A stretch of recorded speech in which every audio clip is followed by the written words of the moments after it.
Yes, ma'am. So, good evening, everyone. Greetings from the Biodiversity Cell. Hope you all are doing well and are taking necessary precautions to stay safe and healthy. Today with us, we have Miss Pooja Rathod, who is a National Geographic explorer, a marine biologist, and a wildlife filmmaker. Ma'am has completed her master's in wildlife biology and conservation. And after her master's, Ms. Pooja spent a few years in the Lakshadweep Islands studying coral reef fish behavior. She has, for the past few years, moved to wildlife filmmaking and is currently working on an ocean conservation film funded by the National Geographic Society.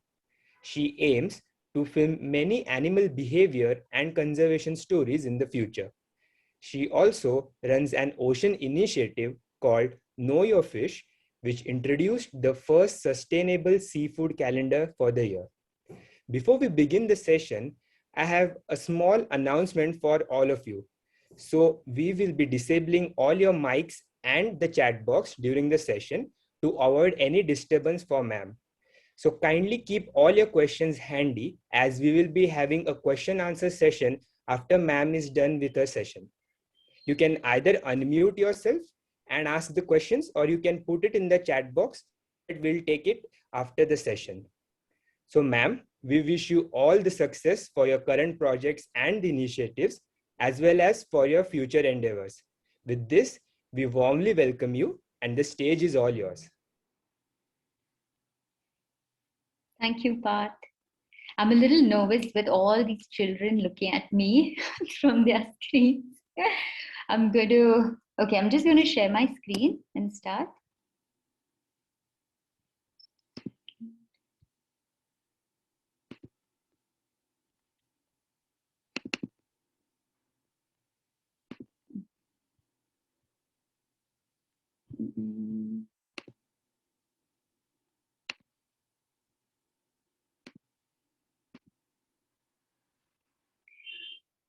Okay, can everybody see my screen? Is it okay? Parth, is it okay? Yes, ma'am. Okay, so last week, I believe a couple of you attended my colleague's session on ocean as an ecosystem, where she spoke about how different species live in the ocean and how they maintain a balance in the ocean. So for my talk, I'm going to elaborate on our connection with the ocean. So to start with, most of the oxygen that we breathe comes from tiny plankton that also photosynthesize and provide us that oxygen. We have used oceans for thousands of years for trading, for maritime trade. And Indian sailors traveled along the monsoon winds to trade for spices, fabric, in exchange for gold. And even today, a lot of the things that we order at some point have made their journey in the ocean. The next way we have connected with the ocean is, of course, through fishing. Now, fishing dates back to almost 40,000 years ago, where it was done largely for sustenance and survival. And we have a lot of evidence where back then people used woven nets, baskets, hook and line. A lot of gear that we currently also use was used back then. And initially it was done for survival. But as humans got civilized, fishing, which is nothing but hunting of fish, then translated to the business of fish, which is nothing but fisheries. So people started buying more than what they consume and started trading and selling fish. And one of the world's longest lasting trade histories was the trade of dried cod. It started during the Vikings period, 1,000 years ago, and has continued since then.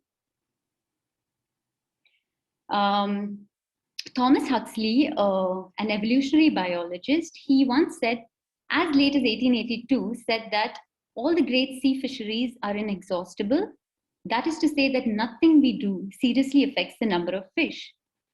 That is what was believed. It was believed that that fish is there's just so many fish that we can never like even create a dent in anything to do with the ocean and the number of fish there are in the ocean.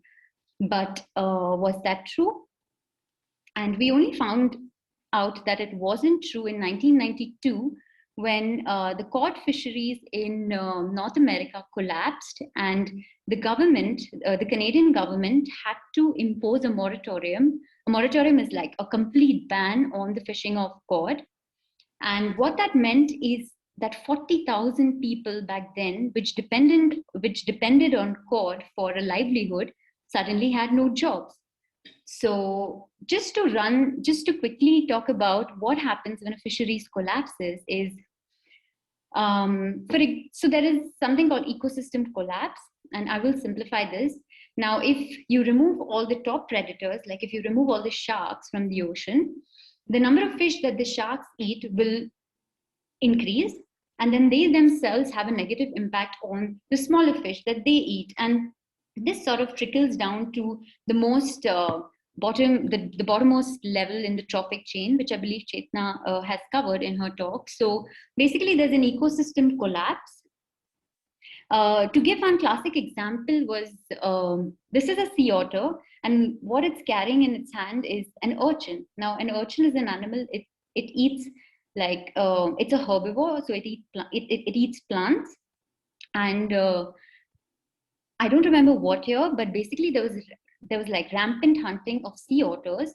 And what happened after that is an ecosystem. So on your left, what you see is like a kelp forest. It's a different ecosystem that also exists in the ocean, and it supports a whole bunch of marine life, from different kinds of fish to crustaceans, so on and so forth. So when the sea otters were removed from that system or were hunted, the number of urchins increased, and they ate up all this kelp forest, which supported a bunch of other marine animals. And so a system that looked like the one on the left then translated or transformed into like a completely barren system. So this is what we call like an ecosystem collapse or a trophic cascade.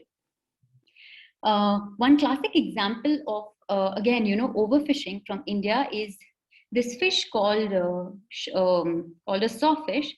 Now, it's a kind of a shark, and for the past decade, we've only seen 10 of them, and it is probably the most endangered animal in our country. And again, the reason that it has declined so heavily is because, this is a fish that lives for 40 years, but it reaches its sexual maturity only at, say, 10 to 15 years of age. So it can only breed or produce young ones after it's 15 years of age. So if it's caught before that, you're not giving that species a chance to increase its population. So this is what probably has happened with this fish. And again, like I mentioned earlier, with overfishing comes the loss of livelihood. Like India ranks third in its fisheries production. There are more than 145 million people that depend on fisheries. So fisheries collapse will be a disaster in a country like India, where a lot of population depends on it. And it's fascinating the different levels at which fisheries can affect decisions. For example, like a lot of fishermen voted for Brexit because of the access they thought they would get to Britain waters. So it has a political angle. Then the Somalian piracy exists because of a lot of illegal fishing that happens in Somalian waters. So in Somalian waters, so I'm just going to skim over these things and not get into details, but so there's a lot of illegal fishing that happens by foreign vessels in Somalian waters, and they are bigger boats, more equipped, well equipped to catch more fish. So there's very little left for the local people or the Somalian fishermen. So the next best way then to make money is to just turn to piracy, and that's what happened in Somalia. It had a big relation to overfishing, and there are some places in West Africa where, because of dwindling fish catches, people have moved back to bushmeat hunting. So basically, fisheries is very dynamic, and overfishing can cause like a whole bunch of different things and issues. So let's narrow down, and I'm going to talk a little bit about fisheries in India and what happened in India with respect to fisheries. So pre-British and during the British time, nobody really bothered or paid attention to the ocean. Fishermen would go out in small boats, like catamarans. They were like wooden logs tied together, like small boats. They didn't have any like much storage facility or like ice or anything. So they would just go out, catch enough fish to feed the family, and maybe a little more that you could sell to the villagers. So it was done at a very small scale. Mm. So this is, typically like, they would go out, catch, and sell the fish, but most of it came to the household. But after the British left, like post independence, we had a problem. We had a problem of food security. And so the government had a 5-year plan to then promote fisheries and agriculture. And for that very reason, the government introduced something called trawling in India. And so that's typically a design of a trawler. And it was introduced to catch shrimp.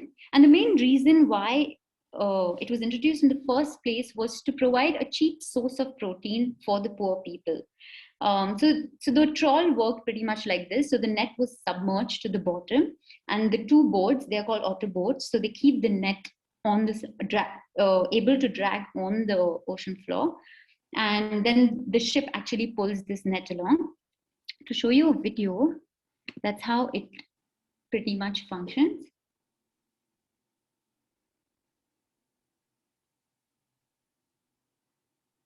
Yeah, so that's how a trawler works. And so it was mainly introduced to catch shrimp. Now, shrimp live in the benthos at the bottom of the seafloor. So this kind of disturbs them, and then they get caught in the net. But a design like this not only catches shrimp, of course, it's going to catch everything that comes in its way. And back in the days, this is 1960s when the trawlers were first introduced, the ocean was an untapped resource. There was so much fish. And so, of course, trawling brought like an exponential increase in the amount of fish catch, but it came at a very big cost. I'll just get to it. Now, trawling was, again, like I said, it was done to feed the poor. But again, trawling also targeted shrimp, which was a high value catch, which had a big value in its export markets.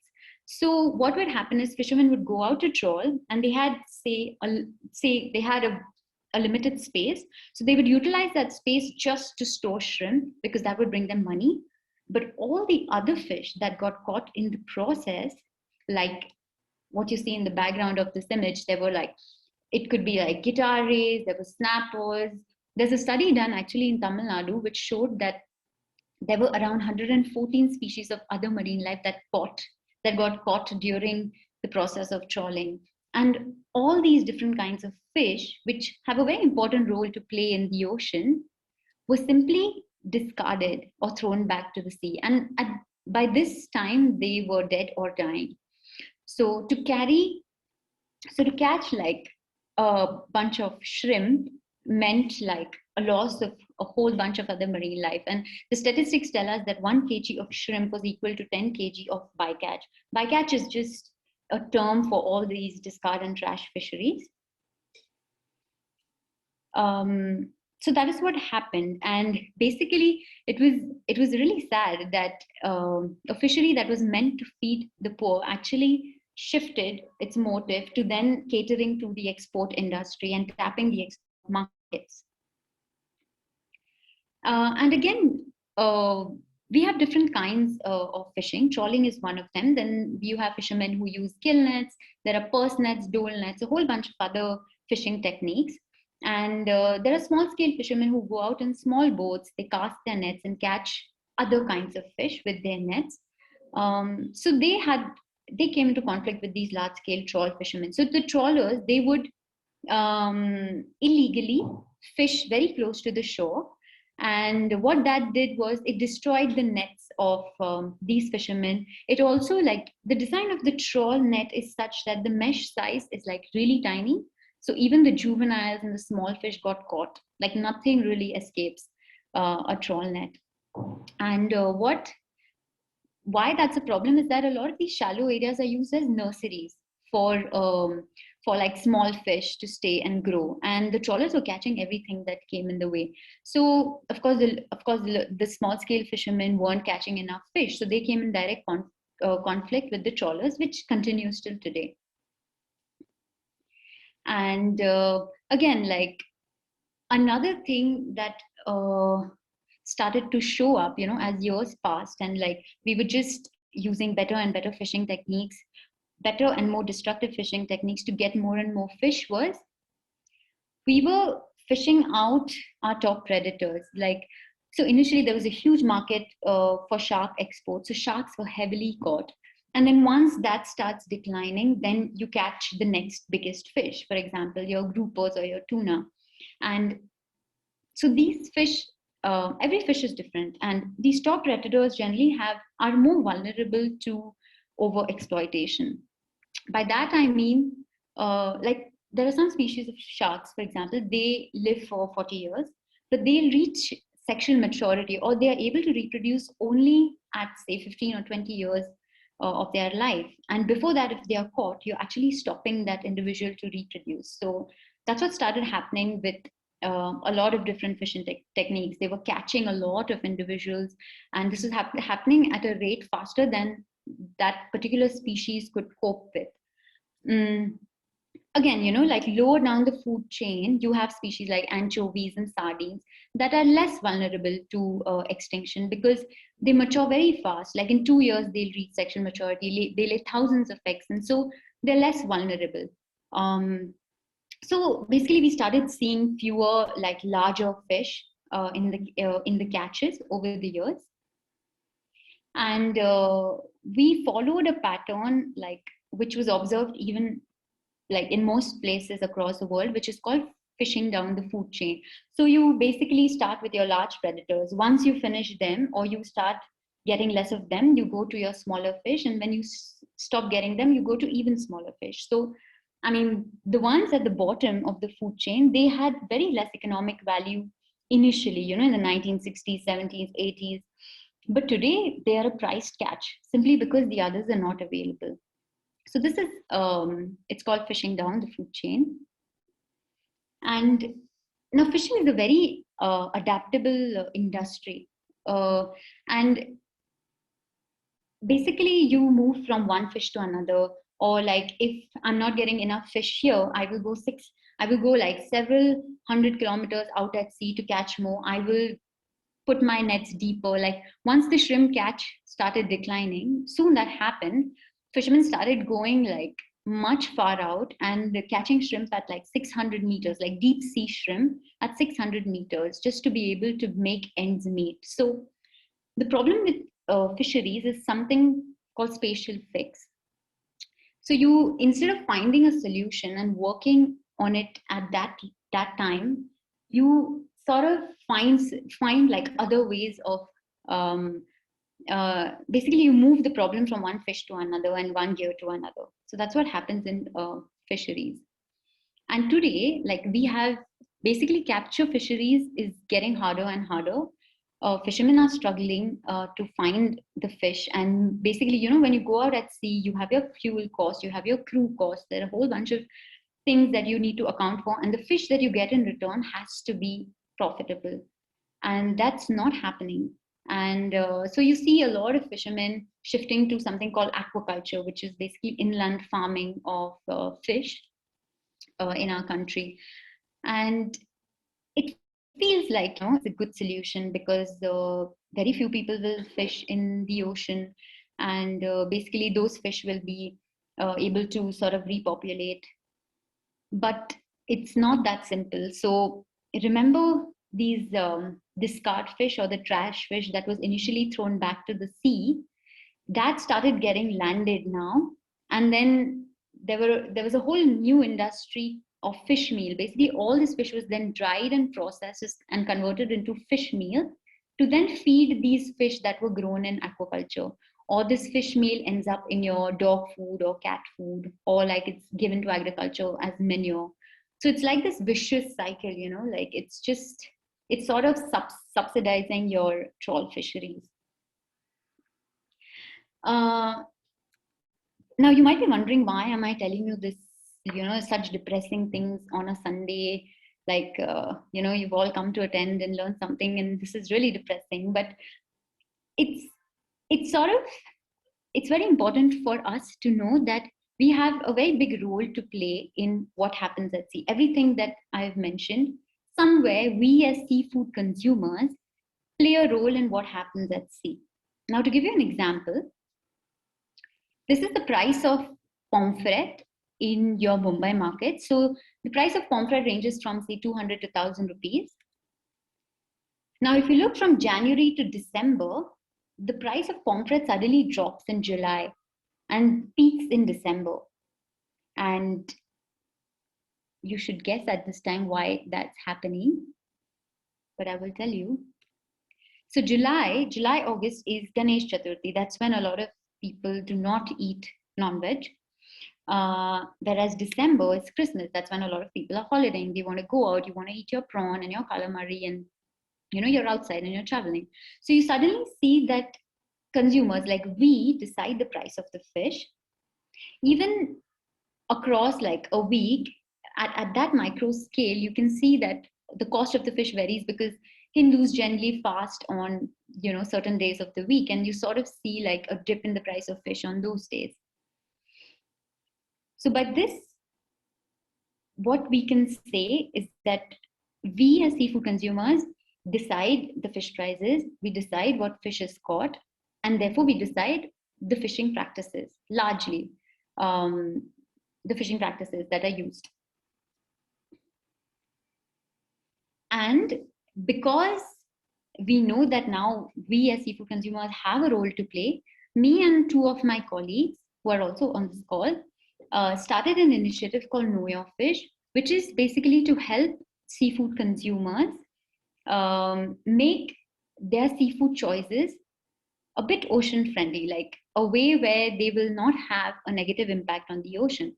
By which I mean, now, for example, we eat certain fruits in certain seasons. Like we can't think of eating a mango in winter, right? Mangoes is for summer, and that is because that's seasonality in fruits. That's when the tree naturally fruits.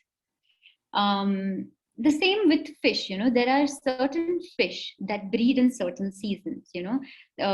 Like in the month of July, for example, pomfret is not breeding or it's not carrying eggs, so it's okay to eat. But there are other species in the avoid category below, like sardines and your ladyfish, which currently are breeding, reproducing, and carrying eggs. So it's best that to leave them alone and give them a chance uh, to stock up or repopulate. And again, like, so we have started Know Your Fish, and we've introduced these calendars. They are like seafood calendars, which help you make informed decisions. So if I'm going to a fish market, I quickly have to open my seafood calendar and check what are the fish that are not breeding and what are the fish that are breeding. So I will buy the ones that are not breeding this month. It's a very simple initiative, and we use a whole bunch of criteria to come up with this calendar. And to know that, there is a section in our website called Recommendations Explained. So we look at vulnerability, we look at the method, the gear type that it's caught with. So everything goes into making this calendar. So if you want to get into the details, that's where you have to go and read. So that is the idea of Know Your Fish. So this is just to explain that. So in India, for the longest time, people thought that all the fish they breed in the monsoon, because every state has the coastal states have this monsoon fishing ban, thinking that a lot of people think that it's for the fish because the fish are breeding and so they should get a chance. But the monsoon ban was actually it came in place to give the small scale fishermen that we spoke about earlier um, like a chance to fish at the time when like the larger scale the mechanized boats and the trawlers are banned from fishing. So basically your monsoon months. And it's also dangerous, and it's also not feasible to fish in the times when the sea is so rough during the monsoon. There are high chances of your boats to capsize and there's loss of life. So it was just not a recommended time for fishermen to go out. So that was the whole reason why the monsoon fishing ban came into place. But it was also believed that all fish breathe in one season, which is monsoon. But it's not true. All fish have their respective seasons, and I think just like we follow seasonality with vegetables and fruits, we could accommodate fish in the same system and eat fish according to different seasons. Yeah. Now, I just want to end by saying a few things about seafood. Now, okay. Now we go to a restaurant and we order like a chicken steak, and we know what a chicken steak is, or we order pork and we know what pork is. But every time we order any kind of fish, we order a tuna burger or a tuna sandwich. How often do we think about that animal? You know, how magnificent that animal is. Like the tuna can actually crisscross oceans within a year. It can travel from the equator to the poles, and it plays the same role that a tiger plays in a forest. But we never look at that fish in the same manner. Tomorrow we'll be so disappointed and we'll be so horrified if the tiger is on sale. But the same thing when it comes to the fish, when we see sharks or when we see tunas at a market, we never think of them to play the same role. Whereas they are the predators of the sea, just like the tigers are the predators of the forest. But we've completely ignored fish in that respect. And so that's the tuna. And so, yeah, I think it's about time we as seafood consumers, knowing that we can have a, like collectively have an impact on what is caught. See, if 10 people or 100 people do it, we won't see a change. But if I'm talking to you guys, if you tell your family, if they tell their friends, and the word, basically you just sort of like do a snowball. It's like a snowball. And more people buy in this idea and start following seasonality with fish, we will actually see hope to see on ground change, because we can pinpoint fingers and we can say, oh, it's the government's job, you know, they should stop fishermen from fishing these fish. Or you can say, oh, it's the marine biologist's job, or it's the conservationist's job. But no, it's everybody's. If we care about the ocean, then it's everybody's job. And we are the ones who demand it. Fishermen won't just go out at sea and catch a fish which doesn't sell, right? We are buying it, so they catch it. So I think as consumers, we play an important role, and the next 10 years are going to be very important, and very important with respect to what happens at sea and what happens to certain species in the sea. And if we can do our bit, we can definitely have an impact. So yeah, you can follow us on Know Your Fish, and the least or the most you can do is talk to another person about this, follow a seafood calendar, and be informed about the ocean. You can learn more about us on our website. Thank you very much for your time.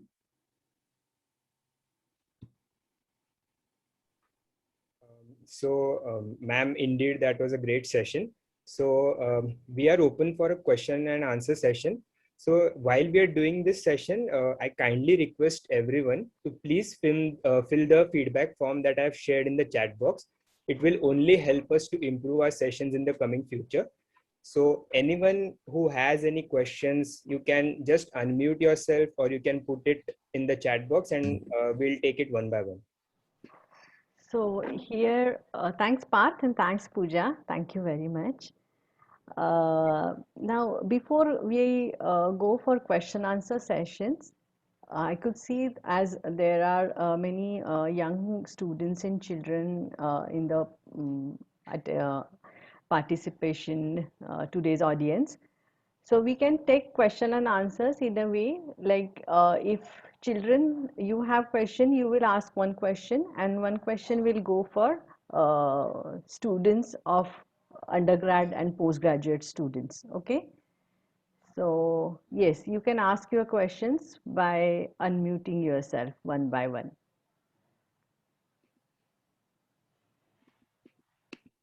Yes, Sanvi, you can ask your question. I can see you have raised your hand. I was not hearing. The voice of the which was showing, so I cannot see the screen. When the ma'am was showing the screen, I cannot see the screen. Okay, so what we will do, Sanvi, we will have ma'am's session one more time in coming weeks, and then she will explain you again everything in a more easy way. Okay, we'll have this session again for you guys. Okay? Okay. Okay. So guys, students of our PG and UG colleges, if you have any questions, please unmute yourself and ask.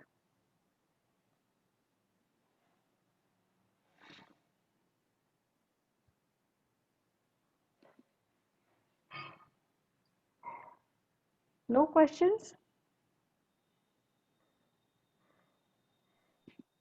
So Ma'am, Pooja, ma'am, I have a question for you. okay. Ma'am, going forward in the next 5 years, how do you map the success of Know Your Fish, or what are the targets that you have kept in mind with respect to making people aware of, or with respect to like making that change in the approach of people while buying the seafood that they consume? Right. I'm just going to invite my colleague Mayuresh here because he's also working on that aspect of fisheries. Mayuresh, are you here? Yes, I am here. And maybe he can answer that question for you. So the question is how we will map our success in the future, is it? Yeah. Next 5 years, yeah. Yeah, yeah. In next 5 years. So what we have to understand first is what is success for something like Know Your Fish. So what we would like to see more and more people to use calendar in whenever they are doing their seafood choices. Right, that would be the success for us. At the moment we are so small, so our reach is not that big in order to make some real impact in terms of demand or so on. But what we can potentially do is to sensitize people, you see. And one way to look at it is amongst the people who are following Know Your Fish or something, how many percent of the people are actually using our calendars in their day-to-day seafood choices. And this is, I mean, this is the most practical and quantifiable way that we could think of in terms of measuring our success. Say, for example, we just did a survey with our own followers, and we found something like uh, 20% respondents said that they are using our calendar on a regular basis. Now, what would be success for us if we do this in 5 years after, and we'll get a higher number. But of course, there are issues in which doing such online surveys and stuff. But at the moment, this is what all we have. So, the way we would like to go ahead is to maximize the number of people using seafood calendar. Is that answers your question? Sorry. Yes, sir. Yes, sir. Yeah. Thank you so much, sir. I can see Dipti has raised her hand. Ma'am, you can ask your question.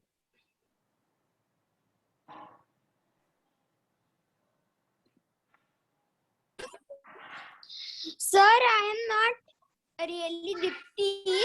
That is my mother's name. I am Summer. I did not have a question.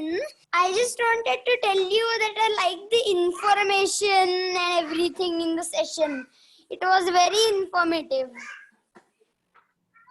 Thank you to both of you. Yeah. Thanks, So, sir. Pooja and Mayuresh, to take ahead what Mayuresh just told to everyone. Yeah. So, I am Ma'am, really your voice is cracking a bit. okay. So I'm using your calendar since last 2 years. So before that, I was also never aware about this calendar and the breeding patterns and at all, and always used to buy whatever there is available. But since I met you, or I attended your session in Nature in Focus, and I'm sincerely following your calendar, and that's the way I think it can go ahead. Now I can tell 10 of other relatives who come to my home, it's always put in on my fridge, and so everyone can see that these are the fish we should eat in these days, which are not. So this is completely a new thing actually, Pooja. Nobody have thought about it at absolutely no one before we had thought about it. But I just wanted to know that how more again we can bring this awareness in terms of, bringing that fascination as a species also. So, for example, when we create a fascination about some species like birds, snakes, then people tend to, get attracted to that to at least understand. But fish are always seen as just a kind of food. Hmm? For example, when after Chetna's session, in the evening I went and I saw this movie, Octopus My Teacher, and I got so fascinated about the whole thing, and that that connection and all everything. So that kind of thing more and more should come from everyone on this platform, I guess. What your thought is on this? No, you're absolutely right. I mean, if I have to think about myself, why and how I fell in love, like, with the ocean and all the fish, it's when the first time I dived, like I think if anybody has, like the option of going out at sea diving and just seeing how the ecosystem is, like we go to the forest and we get fascinated, it's very easy. I mean, we see a lot of things in the ocean. Again, a lot of people don't get the opportunity, but if you do, I highly recommend, like, go and dive. Even if it's one dive, go and see, or snorkel, just see the fish. That's when you'll I think that's the soft spot, that's when the change actually happens. And I understand a lot of people may not have that option or the privilege, in which case documentaries are the best way to travel to the ocean. Like you said, My Octopus Teacher, a documentary I highly recommend on Netflix. It spoke so much, like the emotion and like the fascination of that cat forest system. So although like I haven't been there, but I'm in love with that system already. So I think even documentaries play a very important role in creating that yeah, love for the wild. And I guess you are on that, means as a wildlife filmmaker, we expect some of such documentaries coming from you also? Hopefully. Actually, I just came half an hour before. I've come straight from Pondi and I took this dog and I was actually diving there. We're making a film about Tamil Nadu and the ocean, the beautiful system in Tamil Nadu. And I'm so excited because it's in your country and very few people like know about it. So, and it's nice to show people. It's only a lot of people, like, considering children and attention span, very few people like to read. So the next big thing is visual, and I think it's nice to create stuff for people to watch. Yeah, yeah. Ma'am, Yes, so Soyara. Soyara is on mute. Ma'am, Yes, Advait. ma'am, I wanted to ask that can't we put high restrictions for fishing, or to put like we put water wastage, and we put garbage in the, so it affects the marine life of the water. So can't we put highly charge to them who put garbage in the water? And Irish, you want to talk about some ocean marine regulations? Can you repeat the question? What you would like to ask? No, I think he's asking about like, you know, how there is kind of a punishment for other things, like if you throw trash in the ocean and things like that. Don't we have any marine restrictions and Right, regulations? Oh, okay. No, so there are several regulations in place. There are laws which are different in different states, especially in India, because fisheries is a state subject. So each state, Maharashtra will have its own laws, Goa will have its own laws, and so on. So the laws are in place, and if we follow, we could certainly have certainly have much better situation. However, there are two things here. One is it's very difficult to police these laws in terms of who are following, who are not following, and then provide sanctions. And second thing is also sometimes fishermen are in such situation that they can't not fish, and in such situations, laws also have to be accommodative in terms of what requirement of fisheries livelihoods are, and they have to be accordingly. But the legislation is very much there, and many of the fishermen know also about the legislation, and it's followed also in a decent way. However, somewhere it's not enough, and maybe we need to do more. yes. Yeah, is that answers your question? Yes, sir. Thanks, sir. Thank So you. it's otherwise it's in our hand. So those who are attending here, say like 131 or 51 of us, it's in our hand to not pollute our ocean. That's the first thing, and then we can go ahead. Excuse me, ma'am. Can I take the question from Soyara? She's been raising her hand. Ma'am, I really liked today's session and I'm really inspired by your profile, and I hope I would become like you when I grow up. Thanks, Soyara. I hope you can too. You can be much better than me. Excuse me, ma'am.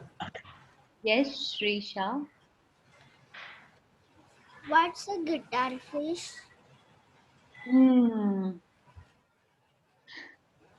I wish I could show you a picture, but basically it's shaped like a guitar. It's flat and it lives on sand. And it sort of camouflages and it looks just like the sand.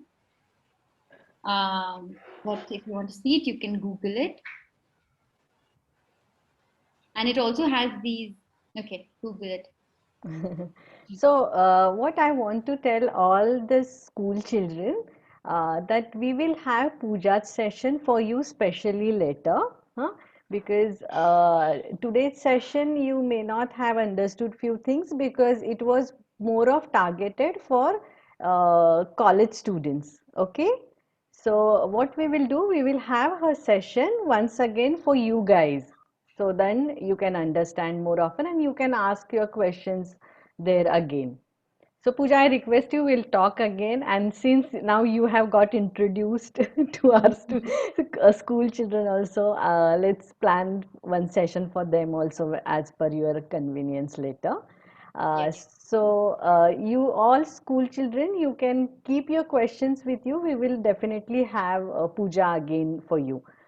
Meantime, other students, Ma'am, uh, you just ma'am, I don't have a question. Can you just repeat the name of the site? know your fish. Thank you, ma'am. I have a question. Oh my God. Today I think it's going to be a school children session. Okay, I'm quite amazed that children have questions and it's quite nice. It's all right. It's Which time. obstacles did you face in your Okay, ma'am. first initials? Even I have a question. So, since our entire session was about conservation of fish and it is related to the consumerism, like the product and demand, etc. So, I was wondering if we promote more of PC culture. So, can we say that PC culture is indirectly some sort of conservation? Like you mean like, is aquaculture better? Like, or is it the solution? Is that what you mean? Sorry, you're on mute. 1 minute. It's I. Yeah. Now she can talk. Yes, Pooja, ask. Yeah, so the question majorly is, so the PC culture thing, which is more related to commercial aspect. So is PC culture actually helping us, or they helping marine life, or it is just some sort of different things, or are they somewhat related to each other? Because PC culture can actually satisfy the demand, and we can actually leave the marine life, at least something like that. Like, are they two related, or they are completely unrelated? Couple of Mayurish, you want to say that, or should I? Yeah, I can take that question. Okay. So pisciculture or fish farming, you know, is it related to? Is it a substitute for? Is it a substitute for capture fisheries, and is it better in some way? Is it conserving capture fisheries by taking all the demand? Is that what you're saying? Yes, sir. Okay, so I mean, it's a dream of all the policymakers. Everyone would like to believe that this is happening, and it has a potential to happen potentially. What is the difference is if you are growing fish in a pond, in order to make that business sustainable or whatever, you have to give that fish some kind of food, and this food comes from the discard of the capture fisheries, or even worse, that the targeted capture fisheries for the aquaculture fisheries. Basically, Pooja, when I showed that image of the fish being discarded off the boat, so currently, like, all that is converted into fish meal. It's dried, and that is being fed to aquaculture. Now, if that is the situation, then aquaculture is not a solution, because you're not helping anything at ocean. The fishing is still going on. So unless we find like a sustainable or a plant base or something else to feed the aquaculture or pisciculture of fish, aquaculture cannot be called sustainable just as yet, but it has the potential. So aquaculture, yeah, it can't be sustainable at the moment. Many people would like to believe it, but when it comes to just feeding the fish which are cultured, we are at the moment completely dependent on stuff that comes from the ocean. Oh. And I mean, so it's not really helping. It's aggravating situation, in a sense that if you are going for I mean, if you are going for just high value fish, and if you don't get high value fish, then you in certain season, then you stop going for fishing, because just there's all low value fish there, and there is no point going there. But now what aquaculture has done, it has enabled this this fishing, even when the high value fish is not available. So you're fishing, you're hunting in a time where you are not selling fish for humans to consume, but you're catching fish for other fish to consume. Yeah, so it's no way helping. Yeah, got it. Yeah. Thank you so much, sir. Thank you, ma'am. Yeah. I don't know what the raised hands mean. No, I guess, Pooja, I guess for school children, we will take it next time, sometime, because we are ending this session in next 5 minutes. And all the school children, you can keep your questions with you, and we can have Pooja Didi once again to talk with you, and we can answer your all questions. But meantime, I would like to request our UG and PG students, if you have any questions, please put in the chat box or unmute yourself and ask.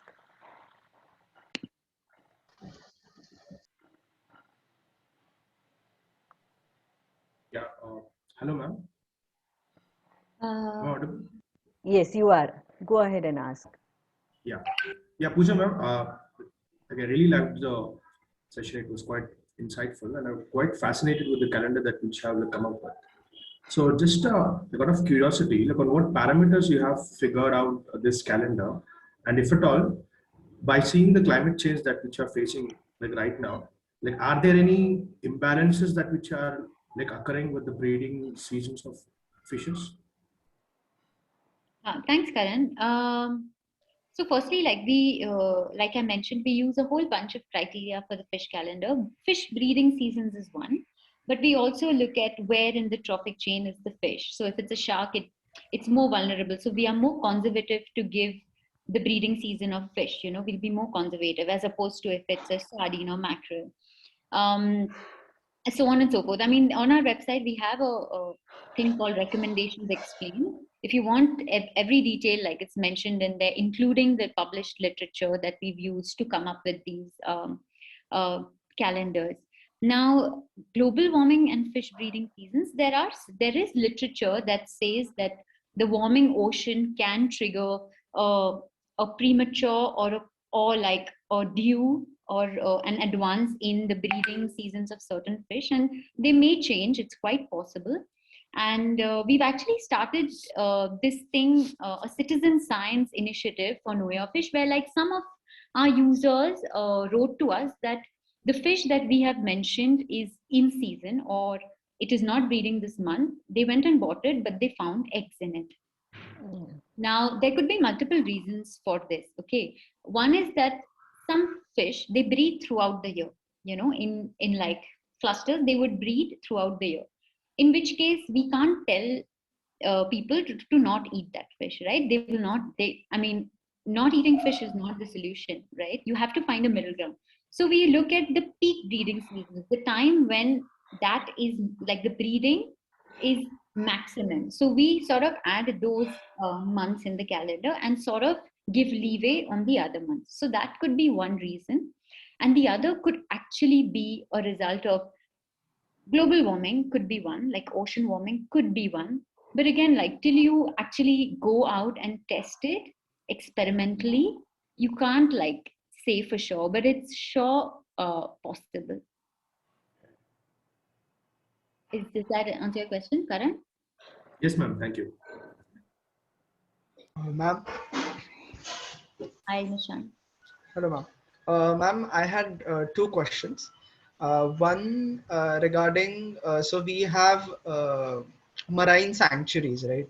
So just like we have sanctuaries and national parks on land, we have the same. So there we have the tracking of tiger numbers by cameras and stuff. So how are the oceanic mammals and marine animals kept a track of? And my second question was regarding the documentaries that you were talking about, because documentaries play a pretty important role in conservation.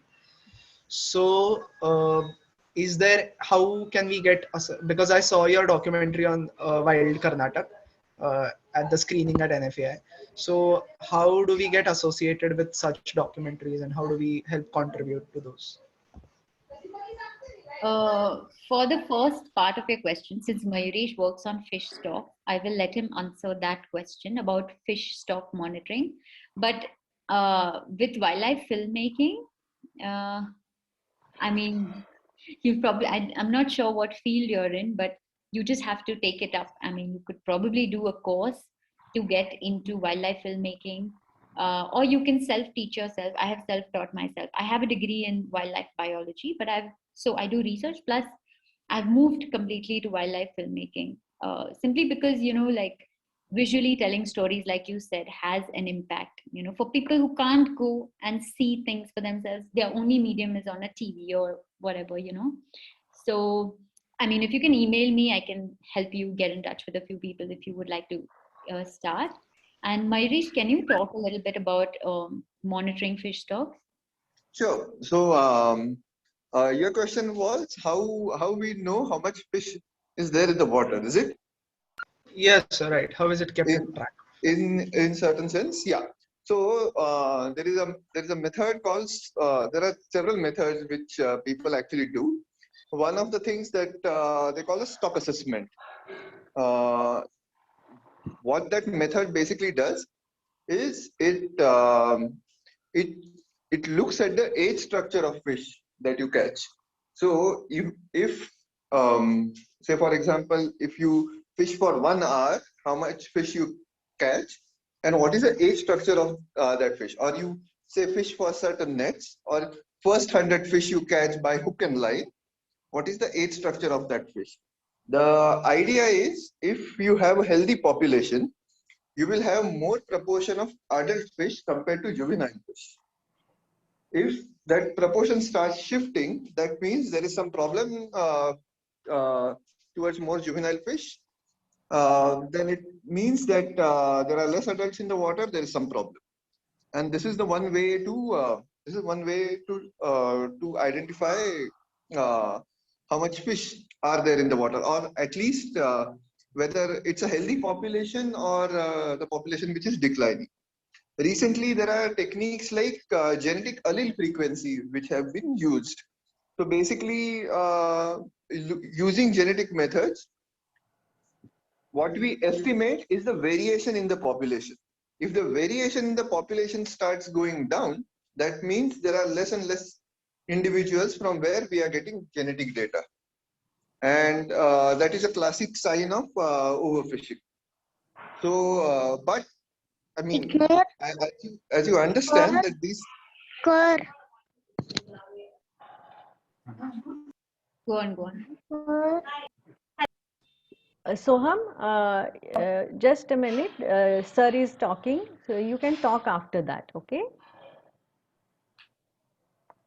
Yes, Mayuresh. Hello. Yeah. So basically, these are a couple of methods that one can use, but overall, we really don't know how many fishes there are there in the water, in ocean, and means nobody knows. Nobody in the world knows how many fish are there in the water. Yeah. Right. So we heavily depend on statistical analysis of the fish We that are heavily caught. depend upon statistics. There's just no way to. Depend on statistics, it's just an estimate. Right. Yeah.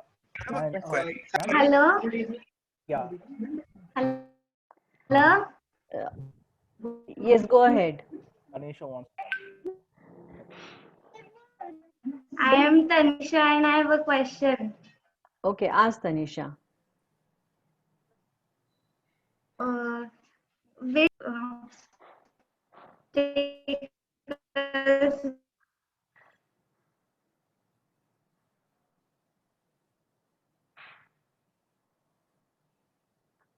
I couldn't hear anything. So I guess we will have last 2 questions now. If our UG PG students have any question, you can go ahead. We can take one question from school. Ma'am, I have a quick query. One from the college student. Yes, Karthik, you can go ahead. Hi, ma'am. Yeah, thank you. Ma'am, it's a quick query, Pooja ma'am. So your website says it's open for the western coast, know your fish. So are you planning to extend it to the eastern coast as well? Yeah, we plan to at some point. But if you have friends on East Coast, there is another seafood calendar called In Season Fish that has recommendations for East Coast fish. So till we come up with one, you can recommend that other one. Could you please repeat the name again? It's called In Season Fish. All right. Thank you. So I think we are here for last one question. If UG PG students, if you have any question, go ahead. Ma'am, can I ask Namit? Okay, Namit, go ahead. Ma'am, how does the starfish remove his mouth and eat? I wish I could demonstrate that. It basically has like a stomach that it's sort of like it sort of expands on its prey, and then it has these digestive juices that it releases, and then sort of like slowly eats it. But the best thing to watch it is YouTube.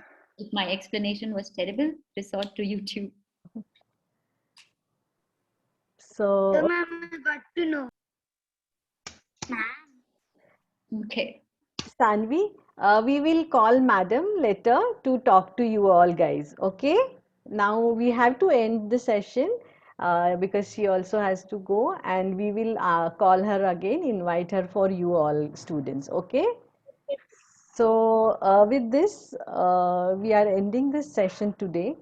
I would like to tell all our UG/PG students, if you have any questions still, you can go and ask Pooja on her social media site also. She has her Pooja_Rathod, as well as at Know Your Fish, both the Instagram channel, and ask her those questions. And if you want, you can send me those questions to me also, and I can get it answered from Pooja. And otherwise, we are ending this session. Parth, you can go ahead for vote of thanks. Ma'am, it was indeed a pleasure talking to you. It was all those experiences that you shared and the evolution of the fisheries in India, how it all began and now at what position it is, and how to overcome the ecosystem collapse and to know how to consume our seafood by through this initiative that you have taken. It was really inspiring, and we wish you all the success for this initiative. And thank you for this great session, ma'am. We are definitely looking forward to have more sessions with you in the future. Thank you, and have a good day, ma'am. Thank you, Pa. Thank you, Shilpa, for hosting this. It was fun. It was really nice. Yeah, I'm really sorry for this confusion of all our students together. So I feel bad because I'm not sure they would have followed anything. You know, I would love to interact with them, but with a completely different Yes, yes, we will approach. do. So we will have another session for school children definitely, and let's see in how our feedback forms come along for our UG/PG students, and whatever feedback I receive for today's session, we will have a separate session again for by you or Mayuresh once again in coming months. Sure. So with this, I really thank you for all your efforts and coming all the way from dive to taking this session. Thank you very much. Thank you, Mayuresh. Thank you for joining us. All right. Bye-bye. Yeah, bye.